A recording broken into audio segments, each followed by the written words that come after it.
ഡ്രോണുകൾ വഴി സാധനങ്ങൾ വിതരണം ചെയ്യുന്നത് ആരംഭിച്ച് ദുബായ്. മരുന്നുകളും മറ്റ് പാഴ്സലുകളുമാണ് ഡ്രോണുകൾ വഴി വിതരണം ചെയ്യുന്നത്. കീറ്റ ഡ്രോണിലാണ് ഇത്തരത്തിൽ സാധനങ്ങൾ വിതരണം ചെയ്യാനുള്ള ആദ്യ license Dubai civil aviation authority നൽകിയിരിക്കുന്നത്. ദുബായ് സിലിക്കൺ ഒയാസിസിലാണ് ആദ്യം ഡ്രോൺ സേവനം ലഭ്യമാവുക. 6 ഡ്രോണുകളാണ് ആദ്യഘട്ടത്തിൽ വിതരണ സേവന മേഖലയിലുള്ളത്.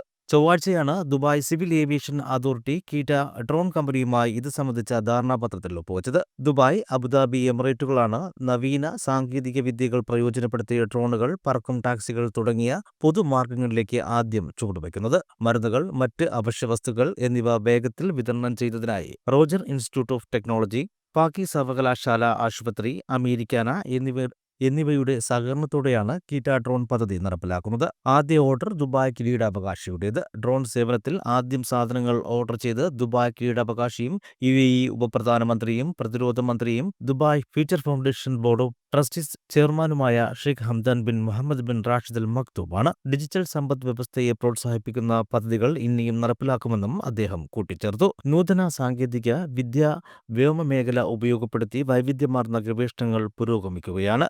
ലോകത്തെ മികച്ച 3 നഗര സമ്പദ് വ്യവസ്ഥകളുടെ പട്ടികയിലേക്ക് ദുബായിയെ എത്തിക്കുകയാണ് ലക്ഷ്യമെന്നും അദ്ദേഹം പറഞ്ഞു. 2030ഓടെ 30% എന്ന രീതിയിലേക്ക് ഡ്രോൺ വിതരണ സംവിധാനം എത്തുമെന്ന് Dubai civil aviation authority director general Mohammed Abdullah ലഗാവി പറഞ്ഞു. സ്മാർട്ട് മൊബിലിറ്റിയിൽ ദുബായ് എന്നും മുൻപന്തിയിലാണെന്നും അദ്ദേഹം പറഞ്ഞു. കുറഞ്ഞ സമയത്തിനുള്ളിൽ തന്നെ എമിറേറ്റിന്റെ മറ്റ് ഭാഗങ്ങളിലേക്കും ഡ്രോൺ ഡെലിവറി സംവിധാനം എത്തുമെന്നും അദ്ദേഹം കൂട്ടിച്ചേർത്തു.